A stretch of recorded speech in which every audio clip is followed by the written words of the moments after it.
Sure thing. Well, I'll say the string's pretty, but we won't worry about that. I'll just stand near you.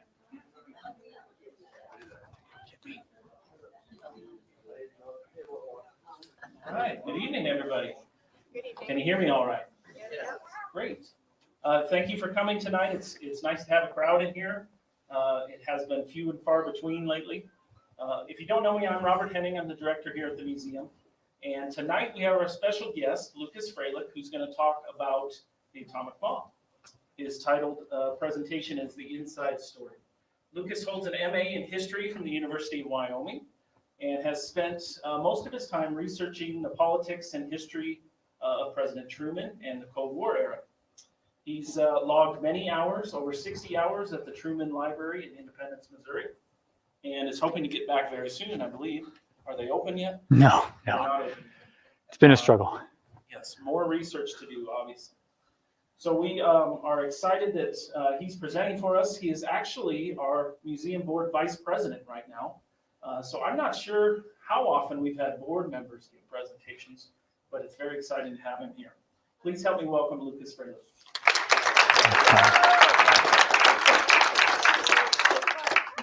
Great. Thanks, Robert, for that warm introduction. It's always good to start out right with a good introduction.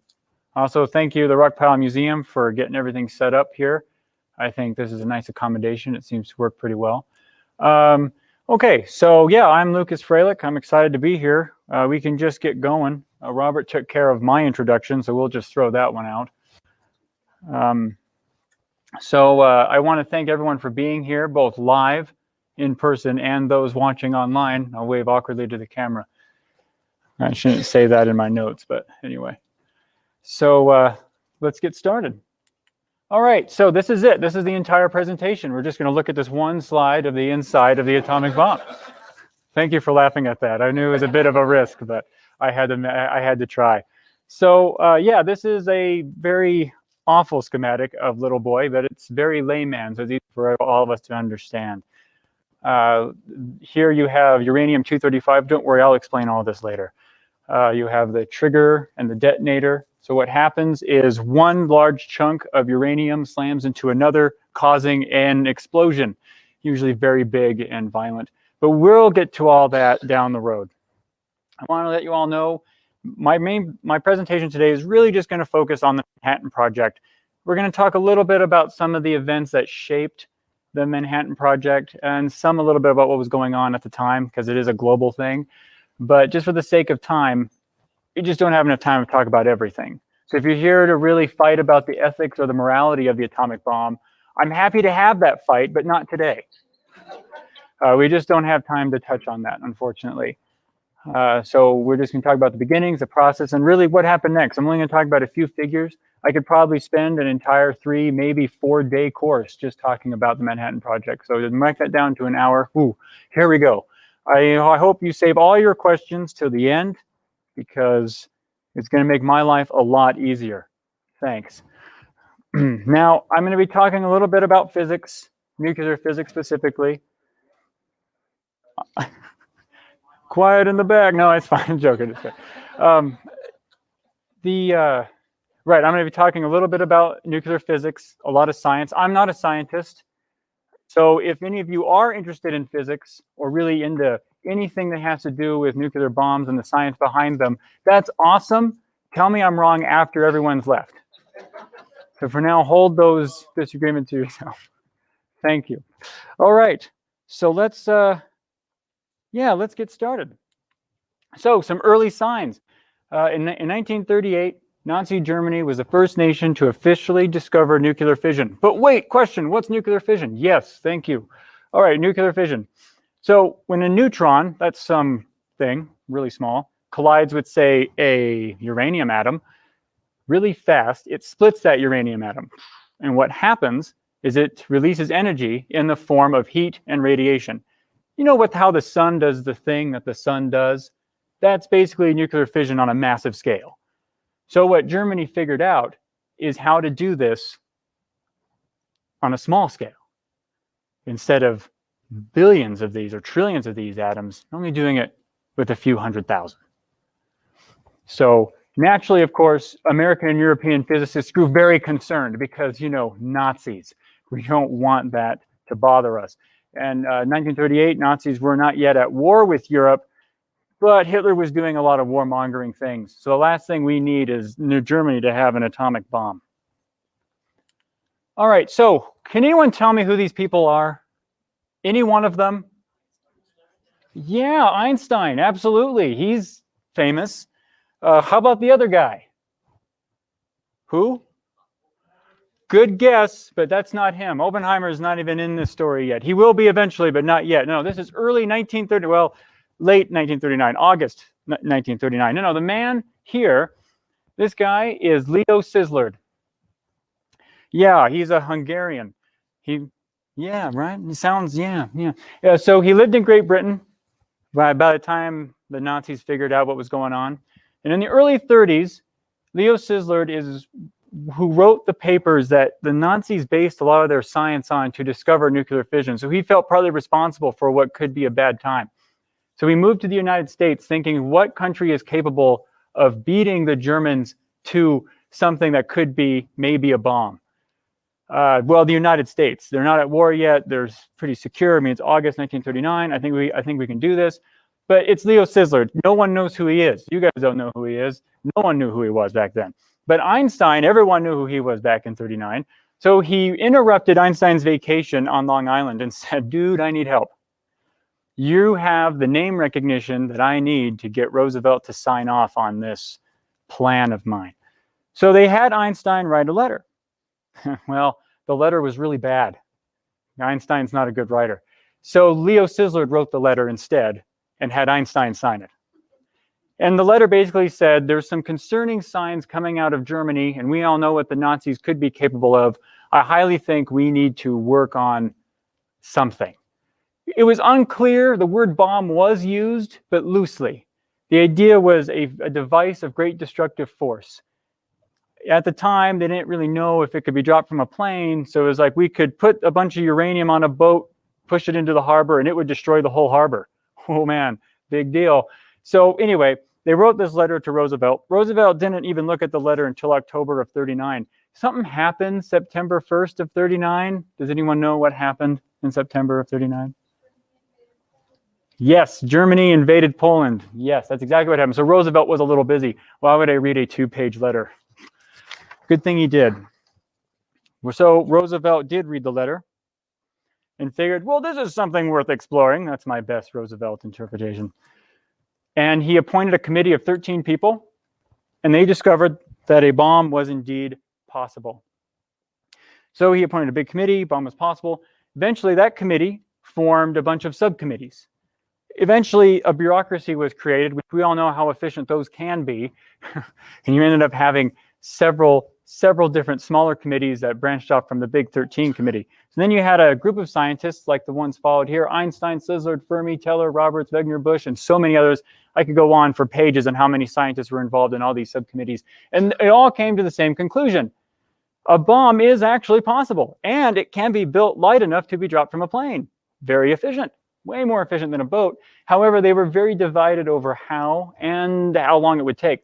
Roberts, for example, felt that the bomb could never be done in time. Said, yeah, we could do it, but it'll take a couple decades. Others, like Fermi, said, well, we could actually do it really fast, but we have to use lead or something. They were divided over how it can be done, but they knew it could, and that's what's important. So I want to point out 3 names of the big committee. That's not the official name. That's just what I'm calling it. So don't cite that in any official paper. It won't work. So a part of the Roosevelt's big committee, and these are the 3 ringleaders, you have Vannevar Bush. Vannevar Bush is an extremely intelligent man and very popular, more popular even than Einstein was at the time. And no one remembers him today. Bush was, you could say, the Bill Nye the Science guy of his day. He was in Time magazine. He was a big deal. He even wrote a paper late in his life having to do with personal computers. What are those, right? So anyway, he's a very smart guy. James B. Conant out of Harvard was a scientist and industrialist. Really, he was just a really wealthy guy, so he's important. And of course, Secretary of War Henry Stimson. Stimson's been involved with government since the Taft administration and was Roosevelt's Secretary of War. So he was important to have on the committee because he's an old guy, I guess. Very big deal. All right. So meanwhile, during all these early meetings on December 7th, 1941, the Empire of Japan makes a successful attack on, on American forces at Pearl Harbor, sinking lots of ships, killing 2,403 people. Very big deal. And now the United States was at war with Japan, Germany, Italy, and a bunch of nobodies. So I say that, but they were just little countries. I wouldn't cite that either. So anyway, this was happening all the while. This is one of those side events I was talking about. That's a very big deal because we don't have time. So I'm wasting time telling you why I have it in here. So we're going to move on. So who will control Project Y? But wait, what's Project Y? Good question. Project Y would become the Manhattan Project. How it got the Manhattan Project name is very simple. Project Y started in the Manhattan Engineering District from the Army Corps of Engineers, which is why it got the name Manhattan Project. Well, you can imagine a committee of 13 people and a bunch of subcommittees of scientists made up of scientists from across the country. That's not very efficient. All the scientists were working towards the same goal. Think of a boat without a rudder. And a bunch of boats without a rudder. So they weren't tied together. There was no sail and no rudder. They were just kind of bambling down the river. So progress was extremely slow. So the big committee figured they needed one person to direct the whole thing. And here, this is by 1942, I should say. Here we have Leslie R. Groves. At the time, Groves had just completed the Pentagon, building Pentagon, a very famous building. I'm sure you've heard of it. At least I hope you have. If not, it's worth a Google. So he was known for getting things done. Project Y had a few issues. One of which was that there was low funds, low supplies, no coordination, as I've already mentioned, slow decision making. So Groves was going to fix all of this. For one, he didn't want to do it. He's famous for saying once he was asked to do it, well, I don't want to do it. So then his superior officer said, well, it could win us the war. Groves then said, oh, okay, I guess I'll do it. So there he is doing it. He was promoted to brigadier general, so he had a bit more of authority to push people around. And immediately, he started getting to work. Let me give you an example. When it came to the low supply, Belgium, long story, Google it later, Belgium had a lot of the world's supply of uranium. And before Germany got all angry at Poland, Belgium had shipped to the United States tons and tons and tons of uranium that had been sitting in a bunch of warehouses on Long Island, guarded by a few guards and a padlock since 1939. Just sitting there. Very secure, very safe. And nothing was being done with it. So Groves stepped in and said, well, I'm going to solve that problem. And within days, it was solved. All they needed was one person to just do things instead of just debating it over committee. Speaking of committee, he also decided to turn that 13 big committee down to just 3 people, Vannevar Bush, Conant, and of course, Secretary of War Stimson. So now, if there even was a committee left, if anything needed a committee decision, there was just 3 people to convince instead of 13. Very, very big deal. The next issue, there was no coordination. The scientists were all over the place on this. And Groves, for as smart as he was, really had a hard time figuring out all the complicated science behind the atomic bombs. Needed somebody who knew what they were doing. Somebody who could get along with everybody and make it work. So, who did he pick? Yes, that is Robert Oppenheimer. Julius Robert Oppenheimer, J. Robert Oppenheimer. Brilliant, creative physicist, on top of the world with this stuff. However, he was hard to work with. He had no Nobel Prize, unlike his colleagues. He was arrogant, a little wiry, creative, but he had an unmatched intellect. Groves didn't even have him on his short list when he visited Berkeley, California. He actually wanted to appoint Oppenheimer's colleague, Dr. Lawrence. But after a surprise lunch with Oppenheimer, Groves realized that, yeah, this guy's a real SOB, but he'll get it done, and he's smart. Blew him out of the water with how clever he was. No, yeah, Oppenheimer is really cool, and he did smoke a lot. To be fair, the fact that he smoked didn't make him cool. Please understand that. No, he was cool for other reasons. Smoking was just a thing that he did that didn't make him cool, but he did smoke a lot. In fact, it's hard to find a photo of him without having a cigarette in his hand. I tried, I swear. And so, yeah, and Oppenheimer, like Groves, went to work. He asked Groves right away, he said, I need unilateral authority to appoint anybody to my team. And Groves, of course, granted to him. And Oppenheimer ended up gathering together the hundreds of scientists, engineers, and consultants that were all working on or could be working on the project known as the atomic bomb. Now, they needed a location, central location. Where are we going to go? Oppenheimer always liked to say this phrase. He said, I love science and I love the desert. So where can I go to do both? Los Alamos. Why not New Mexico? Perfect. We can do science and we can live in the desert.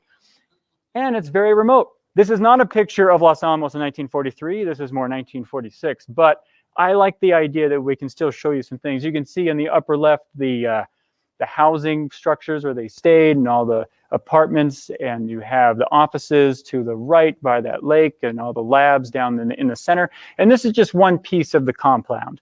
This was the main compound. It's spread out throughout a several mile radius. And in fact, it was so secure they had to buy out a boys' school for 40 grand because it was 20 miles away, and that's too close. So give you the idea of how secluded these guys were. You can imagine a lot of scientists weren't too pleased by this. Especially Sizzlard, for example. He was not a fan. He was an urbanite and hated the idea of having to live in the desert. But Oppenheimer liked it, so they dealt with it. So Oppenheimer dealt with everything. He dealt with the small deals and the big matters, everything from dividing the work up between the scientists and teams. You're going to work on lead. You're going to work on the implosion trigger. You're going to work on nuclear fission, all this other stuff. And he also dealt with leading the male censorship team. You can't have people writing home to their families about what they were doing here, because if anyone got wind, like the Soviets, that might be a problem. Probably. Just a guess. Maybe.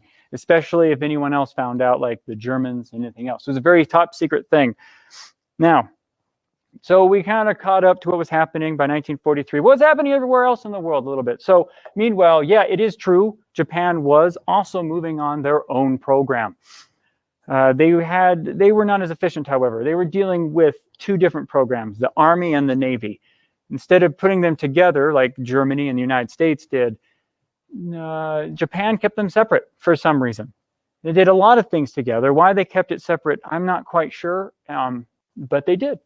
And without that central coordination, they weren't going to have the speed or efficiency that they needed in order to build an atomic bomb fast enough. So then we go to Germany. They were way farther than what everyone thought.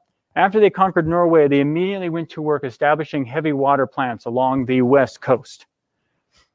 So British intelligence found this out for us. And then the British went even farther and said, well, we also did you all a favor. This is a fun story. I don't know if it's true, but I'm going to pretend it's true because it's a really cool story. I'm pretty sure it's true. So the British intelligence forces ordered a team, a crack team, to infiltrate the Nazi heavy water plants. And the heavy water, by the way, is what separates uranium with the U-235 more malleable stuff. It makes the uranium more usable. So the crack team of British forces infiltrated the heavy water plants, and they destroyed them efficiently, so quickly. There were no casualties on either side, and they did it so fast and so quietly that it took the Nazis a few hours to figure out what happened. Before they knew it, all their alarm bells went off. They checked it out. Nothing looked damaged. But in reality, the plants were completely disabled. It was such a successful operation that it slowed Nazi progress by a whole nother year. And you're thinking, well, a year is not too long. But when you're in a race to build a weapon like this, a year can make all the difference. They were way farther ahead by the United States in 1943. The United States had just begun to build their water plants, their heavy water plants. The Nazis already had working ones in operation. So by disabling those, it set them back. Just enough, it turns out.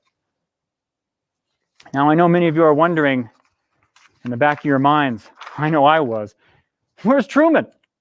Yeah, so Senator Truman, by 1943, was the chairman of the Special Senate Committee to investigate the National Defense Program.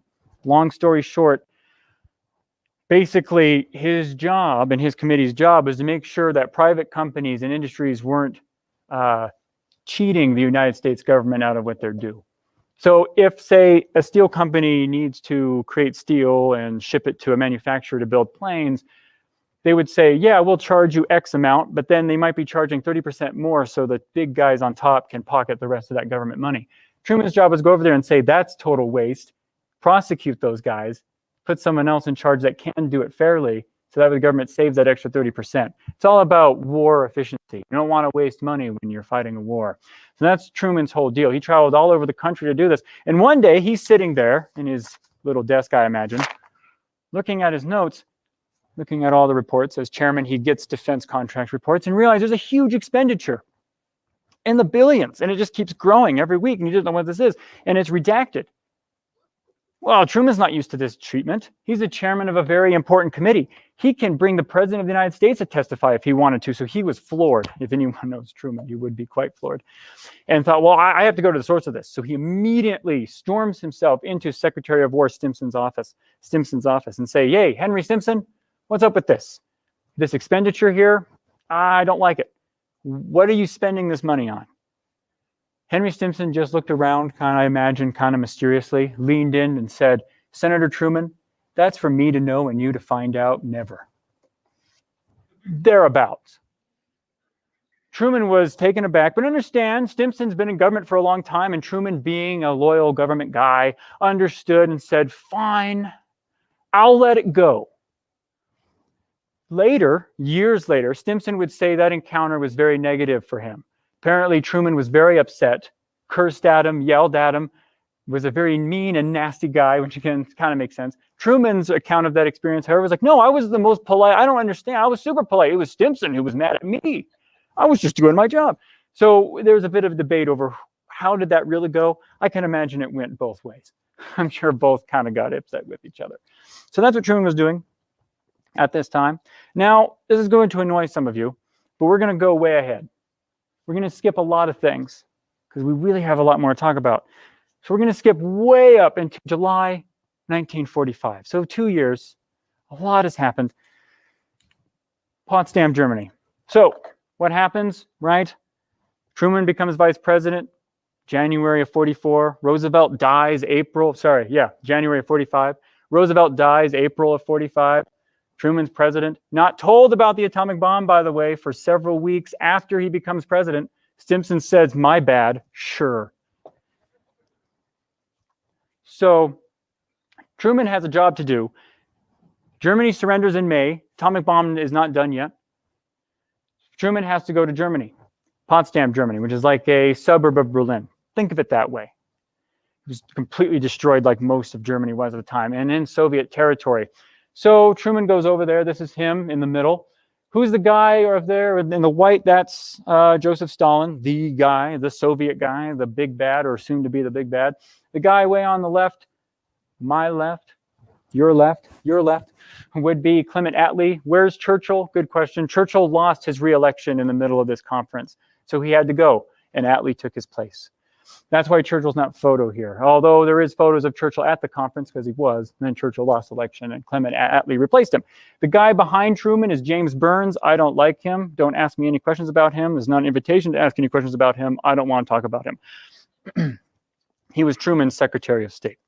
No, he's fine. I just have a thing about him. All right, so 3 things. A lot of things happened at this Potsdam Conference between July 17th and August 10th, but I'm going to talk about these 3 things. 1, Truman told Stalin a secret. I say this because it's going to become important soon. Imagine, let me picture the scene. Idyllic summer in Potsdam, Germany. Ever been? Probably, maybe not, doesn't matter. Imagine it being nice outside.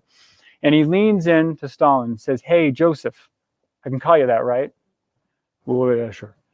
Hey, we have a weapon of unusual destructive force at our disposal. What do you think about that? Well, fine, I guess. I hope you use it against the Japanese as soon as you can.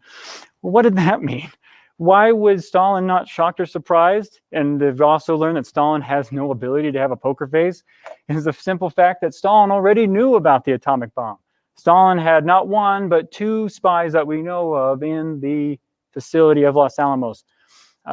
Dr. Fuchs was one, and another guy, Hardy, I believe, or Hall. And Dr. Hall was another, who was feeding the Soviets tons of information. They weren't quite ready to make their own bomb, but they were working on it using United States information. So Stalin, by this time, already knew about the bomb. It's like, yeah, tell me whatever you want, Truman. I already know your secret. So the second thing is Truman's main goal was to get the Soviets to promise to fight Japan as soon as possible. Also unknown to most of the Allied powers, Stalin was already lining up tanks and soldiers on the border of of Manchuria and Russia already. It was already getting ships and everything lined up to invade a bunch of northern Japanese islands. It was already well underway. So Stalin said, well, you drive a hard bargain, but I guess I'll do it. He was going to do it. And so the three in the Potsdam Declaration, very important for us here. I'm going to read just briefly, because I don't want to waste time reading to you, because that's really boring. But I'm just going to read 13 conditions. Not all 13. So the Potsdam Declaration was basically the statement that said, Japan, you follow these 13 rules and we will end the war.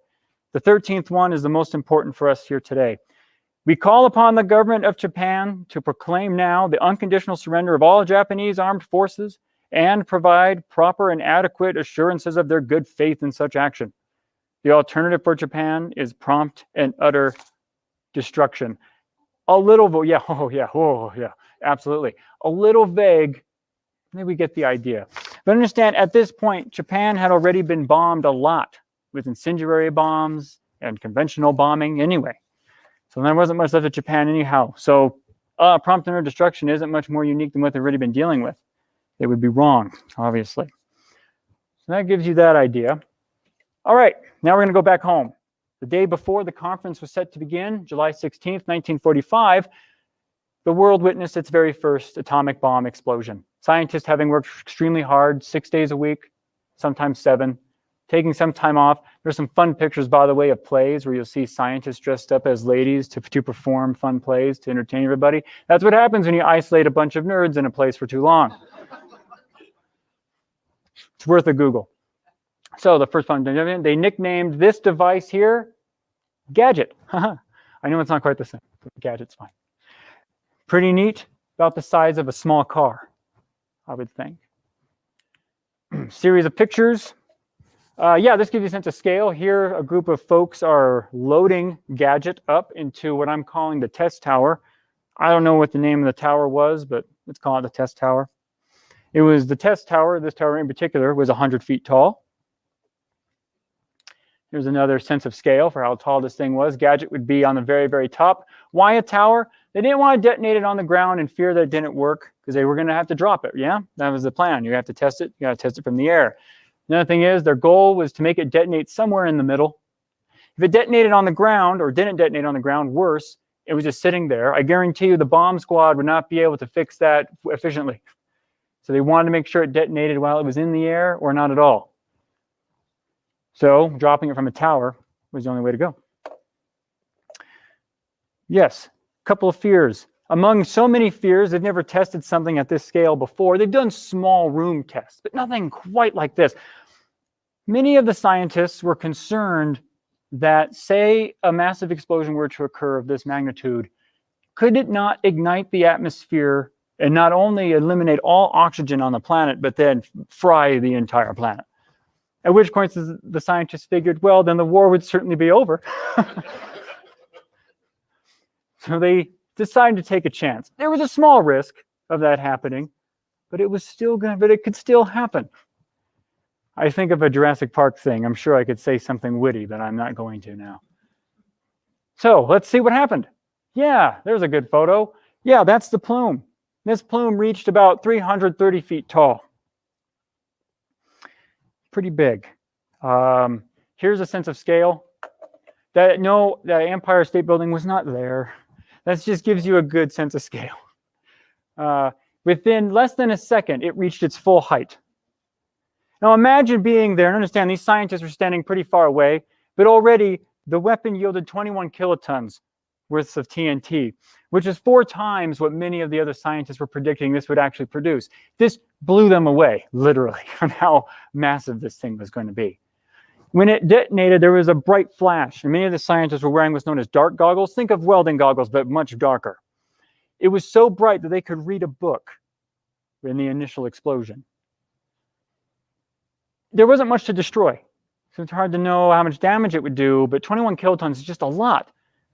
And it turned all the glass, all the sand and asphalt around it into glass. Oppenheimer and Groves are standing there by what's left of that test tower.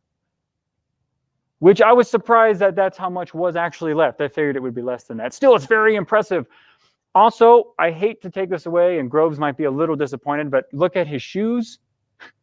I think they're a little funny. That's just me. But I'm sure there was a scientific reason for them. You can't see what Oppenheimer's wearing, but I'm pretty sure they had something to do with radiation on the ground. Because I bet that would burn your feet. Just a guess, though, but I don't really know. And the fact is, oh, also, Oppenheimer doesn't have a cigarette in this picture. Very big deal.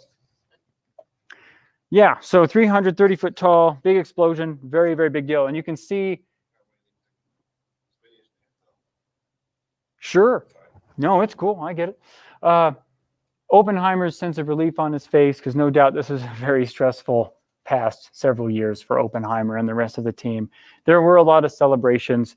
I wish I was there. I think that would have been a fun time. A party to end all parties, I would imagine. So, all in all, the Manhattan Project, a total of 130,000 people would end up working on this project. That includes not just scientists, but most of them. I'd say about 60% were scientists. But there's some contributing janitors, chemists, or they're scientists, I suppose, consultants, engineers, a variety of people. And the cost was about $1.8 billion in 1945. But in today's money, it's $21 billion, which is like, that's nothing. I know, 1996, that's just nothing. But back then, that was an awful lot of money. And I did not count the cost of each bomb. They would end up making 4 bombs, counting Trinity. There was about $5 billion a piece each bomb would come up to be. I'm not counting that in that cost. That's an awful lot of money to be throwing around.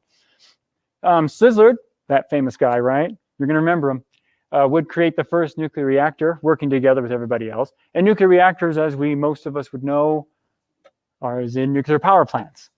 Fairly safe most of the time. And of course, they produced an atomic bomb after several failed experiments. I had to point out Thin Man because, you know, Fat Man, but Thin Man didn't work out. And of course, Oppenheimer smoked 100 cigarettes a day. Oh, I know, right? It's amazing he could still stand. And he also drank a lot of martinis. We'll find out. We'll find out. Spoilers. Okay. So the decision. Oh, I know this is super controversial. Yeah, historians still debate over who actually made the decision to use the bomb. Most agree that it was Truman. It's likely it no doubt was, but I think it's important to talk about this. So Truman wrote in his memoirs and in several other public documents that he letters to people saying yeah, I was the decider. It was me. I was in the room. Buck stopped here. I did this. This was all me. But there's no paper trail confirming that. There could be a lot of reasons for this. Understand the situation in which Truman made the decision might not have been safe to write anything down. I'll tell you about that later. So there wouldn't be much of a paper trail. But there's a group of historians building up that's saying that Truman just didn't say no, that it was already going to happen. Not that the military made the decision, but there are people back in Washington who are already pushing this. It's going to happen. And Truman just let it be, which is why there's no paper trail. This distinction is important because it's just good to know about the type of person Truman was and how these things took place. But if Truman did make the decision, which again is most likely the case, but if he did make the decision, I want to make it absolutely clear. He made the decision not in Washington, D.C. The timing just doesn't match up. He was in Potsdam on August 6th and August 9th. He made the decision to drop the atomic bomb. He was not in the capital. He had to have been in Germany or at least on the boat on the way back. He could not have made it. So all the TV drama that you see of Truman hanging out in the Oval Office, phone rings, picks up the phone, do it. Hangs up, that never happened. He was not in the Oval Office. Or you see these dramatized events of people in the White House looking at a picture of Truman. You know, he made that decision. No, he did not make the decision in that hallway. I mean, he wasn't in the White House. He couldn't have been. It makes no sense. So some people believe that this note, it says reply to your, I honestly can't read that, suggestions approved, release when ready, but not sooner than August 2nd. Some people believe this is the paper trail. This is his decision, but the bombs again were dropped August 6th and August 9th. I just don't buy that that's the actual decision. But it is cool. And yes, I have gotten in arguments with Truman Library archivists about this note. It just doesn't make any sense to me that that would be it. It's more of a press release statement, if anything else. Regardless, it's just really cool and worth looking at. They have it framed and everything in the museum. It's worth a look. So other considerations to make the decision. People go back and forth over this. And again, we don't have a lot of time to spend all on that today. But yeah, the arguments in favor, right, saved a lot of American and Japanese lives, considering the death toll in Iwo Jima and Okinawa. Big deal. We have to end the war right away. Other arguments go to, well, it was mainly used to prevent the Soviets from gaining a foothold in Japan. They needed to make, if Japan surrenders sooner or later, then the Soviets can't say, I deserve co-governance of this giant island, just like the United States. The faster Japan surrenders, the better. Among a plethora of other very valid arguments for or against. We don't have time for that, but I do have a list of suggested books that I highly recommend that you all check out at the end of today. Anyway, just something to think about in the back of your mind. Okay, let's talk about the bombs a little bit. So, August 6, 1945, spoiler alert, yes, it did work. And August 9, 1945 is on the right, which is Nagasaki. Often the pictures are confused for one and the other, but that's how it goes. Yeah, Hiroshima was and Nagasaki are both, you can consider military cities. Hiroshima was to Japan what San Diego is to the United States. That sort of a naval base of operations. Nagasaki was more of a manufacturing base. We still have military operations taking place in them. Let's look at some statistics. I know, boring, but bear with me. It's important, I swear. So Little Boy was a uranium-235 bomb, straight up classic. It detonated at 18,000 feet at 15 kilotons of DNT, and it killed 140,000 people on its base. I'm not counting how many died afterwards from radiation poisoning, just basic averages. And Fat Man was a plutonium bomb. It was dropped on Nagasaki. It was much bigger. It detonated at 1,650 feet. It was also an implosion bomb, which is a new type of model. Figured why not test it. It detonated at 21 kilotons of TNT and only had 70,000 casualties. You're wondering why? Well, Nagasaki, unlike Hiroshima, which was built on a fairly flat piece of land, Nagasaki was built in and around hills and mountainous regions. So when it detonated, most of the shock waves and explosion was contained in a very centralized area, meaning the death toll would be much larger. It would be much smaller than the one caused by Little Boy. If anyone knows anything about radiation poisoning, I'll just give you a little bit of hint. I had some pictures, but they were quite gruesome. I think it's important you should all know. One of the many effects, besides increased chance of cancer and because mutation of your cells, one of the symptoms is a person's immune system disappears. And it disappears so completely that bacteria that's on someone's body all the time forgets to recognize that the body's alive, and the body starts to decay while the person's still alive. So the person will decay from the inside out. If anyone has seen HBO's Chernobyl, you get a bit of a good idea of what radiation poisoning can do. Of course, once it rained, it helped a lot with these two cities, but radiation poisoning is a pretty bad deal. And these bombs detonated with such force and bright light that it imaged people's shadows onto walls. And not just people, buildings, plants, anything. It also sucked up all the water in the area. See, these bombs were tested in the desert, so there wasn't a lot of water to suck up, so you couldn't observe this as much. This surprised the scientists how much water was absorbed. So much, in fact, spontaneous thunderstorms would form, and it would rain what's known as black rain, which is solid radiation. Just a few drops could kill a person. It was a very scary thing. And again, those casualties that happened after are not included in these totals. All right. A little bit lighter. So, Groves, what happened after the war? Yeah, spoiler alert, Japan does surrender. I should mention after the second bomb, they were done. I'm not going to talk about the coup attempt by the Japanese military to prevent the surrender. That's a whole nother story, worth your time, worth a Google. So Groves after the war, yeah. So Groves was promoted in 1947, so he's permanently a brigadier general now. And he was to head the atomic establishment as the chief of the Army Special Weapons Project. That's what he did. That's what he's going to be doing. And he did that for a very long time. He retired in '61 to become vice president of Sperry Rand, which was a typewriter company. And they would end up being bought out by IBM eventually down the road to create computers. I find that kind of an anticlimactic end, but I suppose years of administering atomic projects, you kind of deserve to retire as vice president of a big corporation, I guess. Oppenheimer, however, his story was not so pleasant. Oppenheimer, it turns out, long story short, would be accused of being a communist. Part of that was because he did join with a bunch of scientists who worked on the bomb to encourage its not use. Not just in the United States. The United States needs to stop building them, he said, and the rest of the world needs to cooperate and not build any more. Saying that these are very dangerous and powerful weapons and could, in theory, wipe out the entire population of the planet very quickly. And so he was against this. So naturally, during the Red Scare, McCarthyism, all this stuff, Oppenheimer was prosecuted. He lost his government job, which included all the benefits, including the pension, security clearance. He tried to go back to Berkeley to teach. He lost that job too. Can't work with a communist. Especially if people thought he was a spy, which he wasn't. I'm going to make it very clear. Oppenheimer was not a Soviet spy. Just because two of the scientists happened to pick word doesn't mean he was. There were a lot of people, a lot of things going on. It was unclear.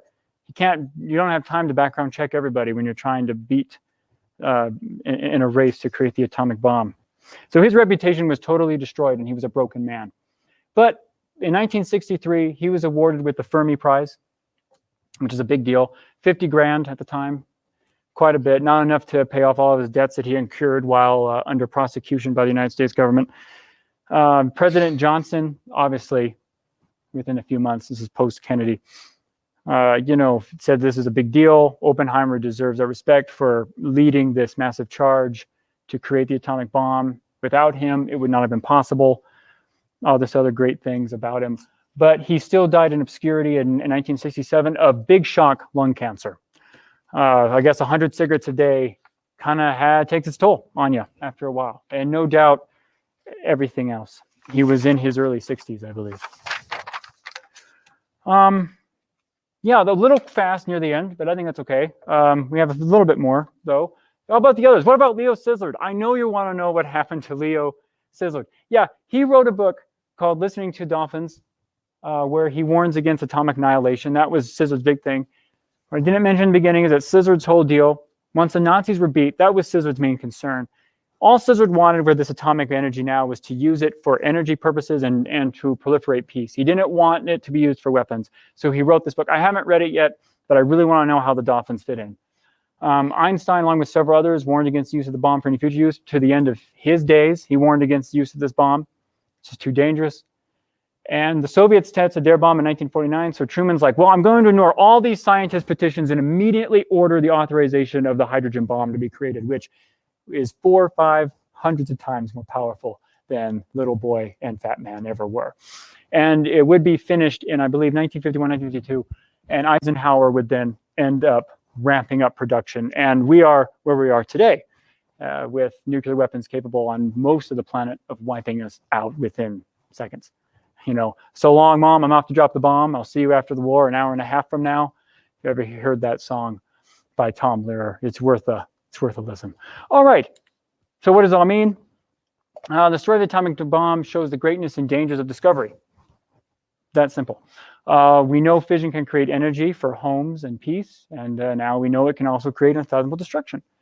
So humanity has only used the bombs once, well, twice technically, to purposefully destroy something. And ever since then, we have been walking that line for the past 76 years between total annihilation and just using it for deterrence. Let's try to keep it that way, yeah? I would love to wake up tomorrow. All right. I'll take any questions that you have and make them challenging if you want. Oh, don't all get up at once.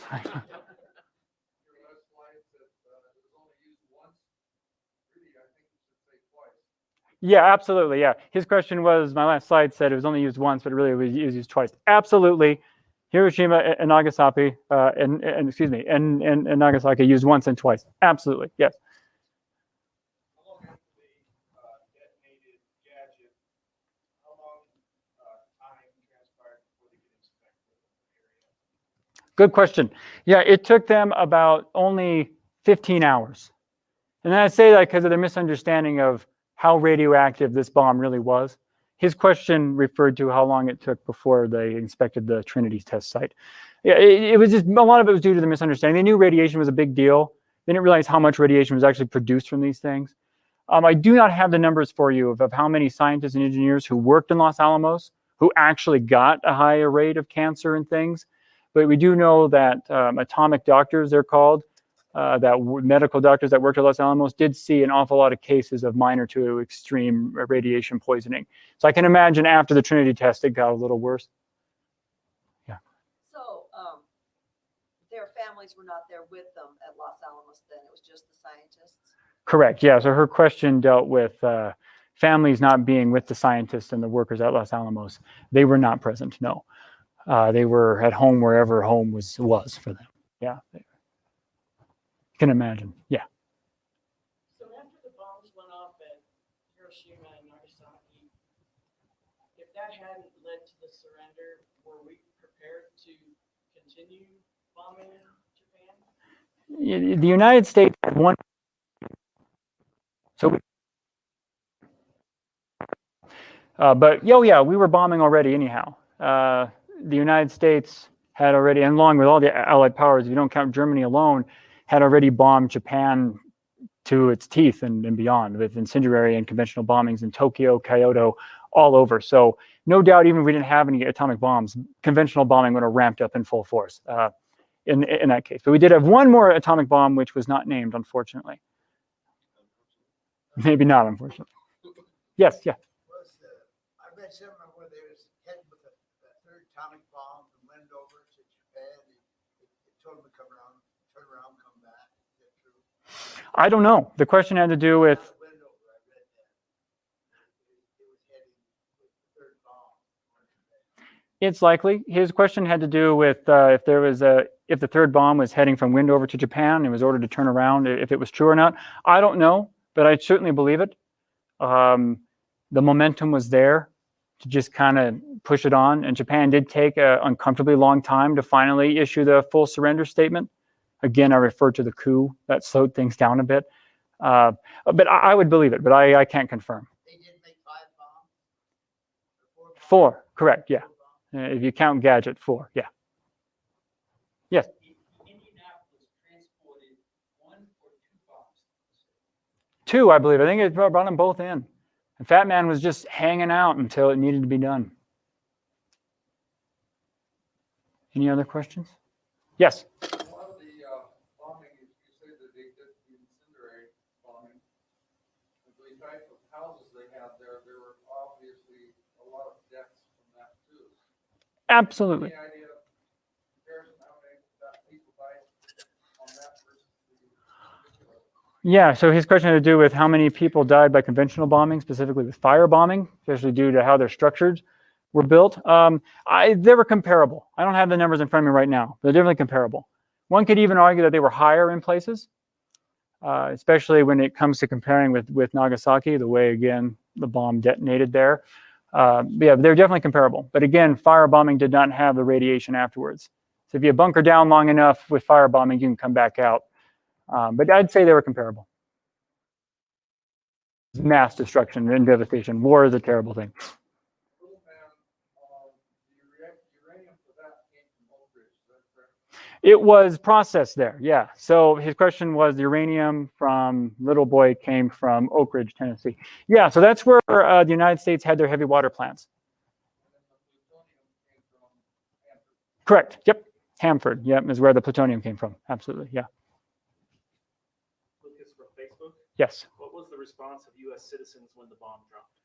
Good question. So the question was, what was the response from U.S. citizens when the bomb dropped? You got a mixed response, surprisingly. At the time, obviously, the war is over. That's all that mattered. But over the following few years, many people were backing what the scientists were saying. We can't use this weapon ever again. But you had it was not quite 50-50. It was more like 70-30. Then over time, people started to change. And you see a very interesting generational gap in the literature on this subject too. People who are closest to the Marines in the Pacific, most no doubtedly, Pearl Harbor, all this, yeah, absolutely, the bombs were totally worth it. Need to be done again if necessary. And on the other hand, you have people increasingly over time who say it was a really bad move. So at the time, he was more had a 70-30 split would be my fair guess. Even the most ardent of pacifists at the time said it was probably necessary. But within a year, they had changed their tune. So hope that answered that person's question. How many people would have got killed if they hadn't dropped the bomb? How many people would have gotten killed? Troops would have been killed. Yeah, how many troops would have been killed? How many people would have been killed if the bombs were not used? Yeah, so this number fluctuates a lot. Truman received documentation specifically that said something to the account of 200,000 to 500,000 people. David McCullough apparently found research that said anywhere from 500,000 to 800,000 people would have died, which is really a lot of people on both sides, accounting casualties on both ends there. So we're just uncertain. But again, knowing the Japanese defense of Okinawa and Iwo Jima, we can probably guess the casualties would have been really high. But the numbers fluctuate. I would say anywhere from 250,000 to over 500,000 is the average that I've seen the most. Again, these are all speculation because it's never happened, hasn't happened. Why are the bombs named the way they are? Good question. Any other questions? No. Her question was, why are the bombs named what they are? I really don't know. I assume they drew from a hat. I bet it was one of those things. I mean, there's scientists tired, just like, oh, fat man, it's big. I mean, I don't know. Again, love to be in that room. Any other questions? All right. Thank you. Give a round of applause.